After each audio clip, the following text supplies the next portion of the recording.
سورۃ الفیل مکی صورتوں میں سے ہے، سورہ نمبر 105۔ اس کے اندر 5 آیات ہے، 1 رکوع ہے۔ بڑی زبردست صورت اللہ رب العزت نے نازل فرمائی ہے۔ اس صورت کا جو سبب نزول ہے، یعنی جو ریزن ہے اس صورت کے نازل ہونے کا، وہ بڑا تفصیل کے ساتھ مفسرین نے بیان کیا ہے۔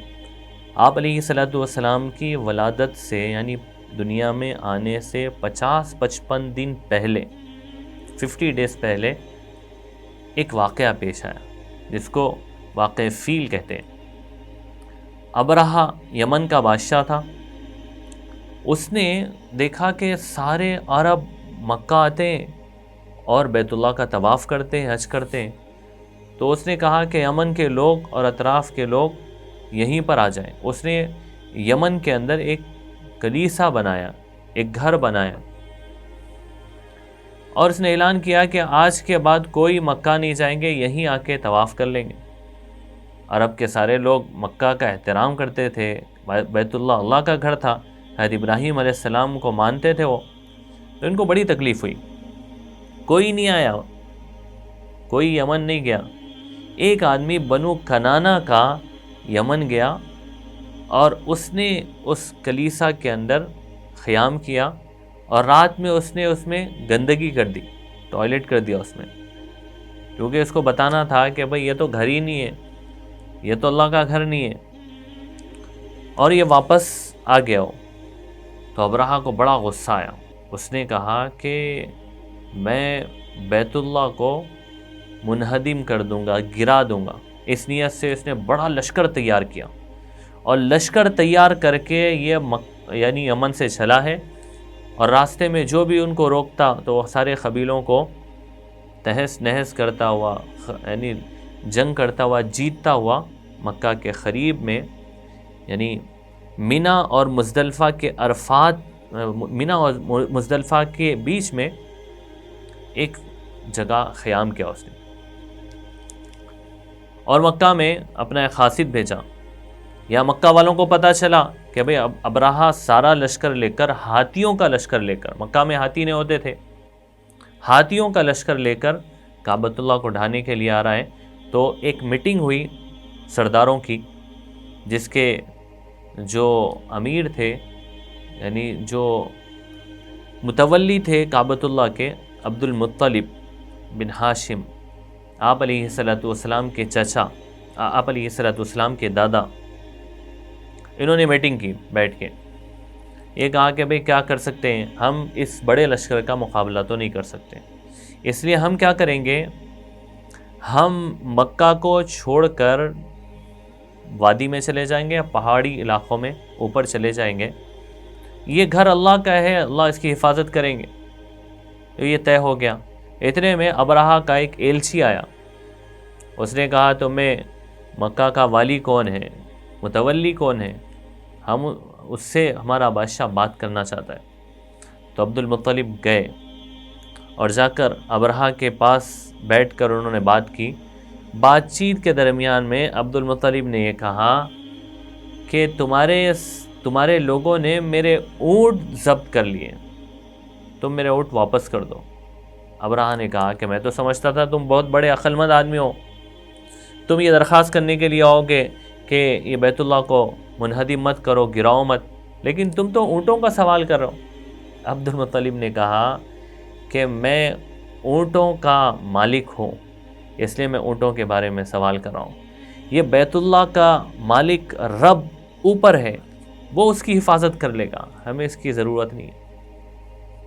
تو ابرہہ نے کہا ٹھیک ہے، اونٹ دے دیے۔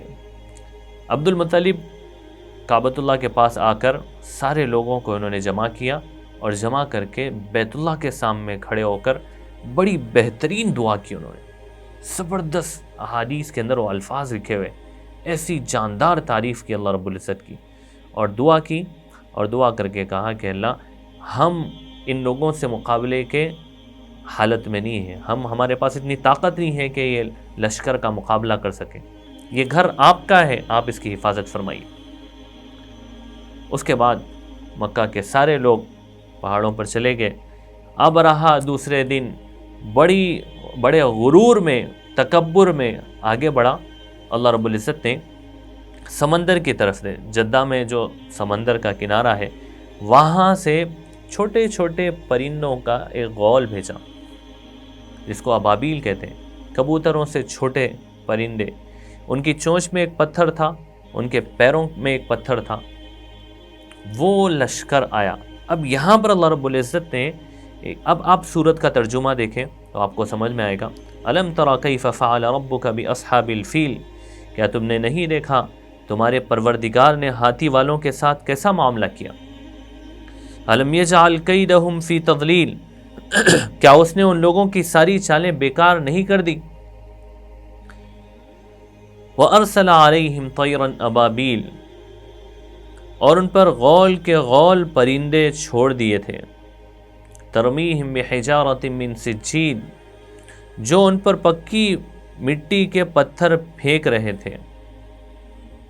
اب یہ پرندے جب آئے، ان کی چونچ میں ایک پتھر، ان کے پیروں میں ایک پتھر، یہ آتے تھے، اوپر سے ایک چھوٹا سا پتھر آدمی کے اوپر، آدمی کے سر کے اوپر گراتے تھے، ایک پتھر ہاتھی کے اوپر گرتا تھا۔ وہ پتھر ایسا کام کرتا کہ پتھر ایسے جیسے گولی آدمی مارے پسٹول سے تو بہت اسٹرانگ اگر پاور والی گن ہو تو وہ آر پار ہو جاتی ہے گولی، ایسے ہی وہ ایسا یہاں سے نکلتا پتھر اور پورے جسم میں سے ہوتا ہوا نیچے سے نکل جاتا، اور اس کی وجہ سے آدمی سڑ جاتا، اندر سے گر جاتا۔ ہاتھی کے اندر وہ گولی جاتی تو ہاتھی جو ہے اس کی وجہ سے سڑ کے گل کے ختم ہو جاتا، تو پتھر گرنے لگے، لشکر میں بھگدڑ مچ گئی، ابرہا بھی بھاگنے لگا، بھاگتے بھاگتے اس کو بھی ایک پتھر لگا، جس کی وجہ سے اس کی انگلیاں سڑی، انگلیاں نیچے گر گئی، اس کے بعد ہاتھ سڑے، ہاتھ نیچے گرے، پیر سڑے، پیر نیچے گر گئے۔ بھاگتے بھاگتے جب یہ یمن تک پہنچا ہے تو صرف گوشت کا ایک لوتھڑا رہ گیا تھا۔ یمن میں اللہ رب العزت نے اتنی عبرتناک موت دی اس کو کہ اس کا سینہ پھٹا اور دل باہر نکلا اس کا، اور لوگوں کو ایک عبرت ملی کہ بیت اللہ اللہ کا گھر ہے، اس کے اوپر غلط نظر نہیں ڈال سکتے۔ فجعلہم کعصف مأکول، اللہ کہہ رہے انہیں ایسا کر دیا جیسے کھایا ہوا بھوسا۔ کھایا ہوا بھوسا، اگر بھوسا کھا لیا جائے تو اس کے بعد اس کی کوئی ویلیو نہیں رہتی، ہوا میں ایسا اڑتا رہتا ہے، ایسے ہی اللہ رب العزت نے ان سارے لشکر کو، ہاتھیوں کو، اور اس یعنی غرور میں، تکبر میں چلنے والے سارے لشکر کو چھوٹے چھوٹے کنکریوں سے، چھوٹے پرندوں سے ختم کر کے اللہ رب العزت نے ہمیں ایک میسج دیا ہے کہ اللہ کی طاقت کے مقابلے میں کوئی نہیں ٹھہر سکتا۔